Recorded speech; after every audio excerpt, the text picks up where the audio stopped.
Félix Tshisekedi à Paris, un discours qui secoue, un discours qui choque, un discours qui marque un tournant. Devant un parterre de chefs d'État, de diplomates et de représentants d'organisations internationales, le président de la République démocratique du Congo a pris la parole, et cette fois, il n'a pas mâché ses mots. Paris s'attendait à un discours de conciliation, Tshisekedi a livré un message de vérité, un cri du cœur et une mise au point adressée à la communauté internationale. Mesdames et messieurs, aujourd'hui à Paris, le chef de l'État congolais a dénoncé, avec force et courage, ce qu'il appelle une occupation étrangère de l'Est du Congo. Il a directement pointé du doigt le Rwanda, accusé depuis plusieurs années de soutenir militairement et financièrement le mouvement rebelle M23. Selon Tshisekedi, il n'est plus question de tourner autour du pot. Je cite, « Le moment est venu de dire la vérité, même si elle dérange. Le Rwanda doit cesser immédiatement son agression et retirer ses troupes déguisées derrière le M23. » Fin de citation. Un ton ferme, sans compromis. Ce discours a provoqué un silence lourd dans la salle, car rarement un chef d'État congolais n'avait osé s'exprimer avec autant de clarté sur une scène internationale.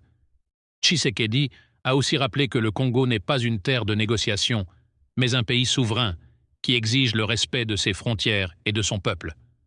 Dans la première partie de son intervention, le président a décrit la tragédie humanitaire qui ravage le Nord Kivu et le Sud Kivu. Il a parlé des femmes violées, des enfants déplacés, des villages entiers rayés de la carte. Il a dénoncé le silence de ceux qui se disent amis du Congo, mais qui détournent le regard face à la souffrance.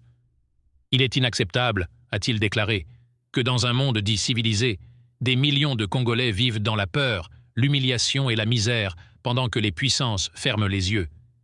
Tshisekedi a ensuite formulé des demandes précises.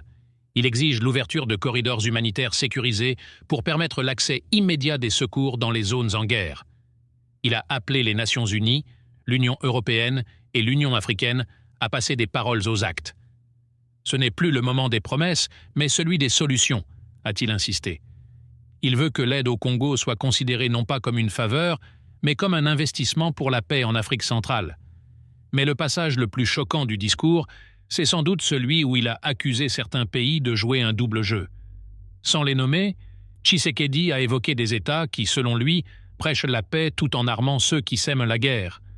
Il a déclaré « Ceux qui financent ou soutiennent les groupes armés sous prétexte d'intérêts économiques doivent savoir qu'ils auront du sang congolais sur les mains. » Une phrase qui a glacé la salle et révélé le ras-le-bol d'un pays fatigué d'être un champ de bataille pour les intérêts étrangers.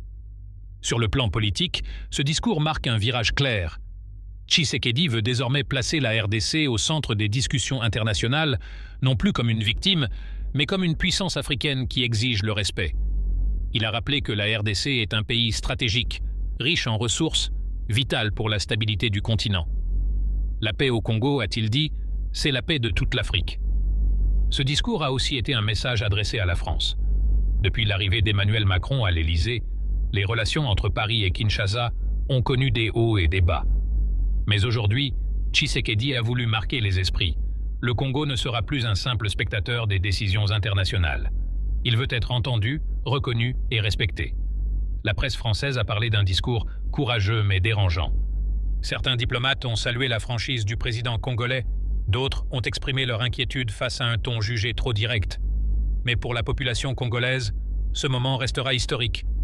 Beaucoup y voient un acte de fierté nationale, une réponse à des décennies de mépris et d'injustice. Ce discours à Paris pourrait bien être le début d'un tournant diplomatique. Car Tshisekedi ne s'est pas contenté de dénoncer, il a aussi proposé. Il a appelé à la création d'un fonds international pour la reconstruction de l'Est du Congo. Il a demandé un plan d'investissement massif dans les infrastructures, l'éducation et la sécurité. Il a insisté sur le fait que la paix durable ne viendra pas uniquement des armes, mais du développement. Dans sa conclusion, le président a rappelé que la RDC ne cédera jamais. Je cite, « Notre peuple a souffert, mais il n'a pas plié. Nous ne plierons pas. Le Congo est debout, et il restera debout. » Ces mots, prononcés à Paris, résonnent comme une promesse et un avertissement. Pour les observateurs, ce discours de Tshisekedi à Paris restera comme un moment fort, un signal envoyé au monde entier.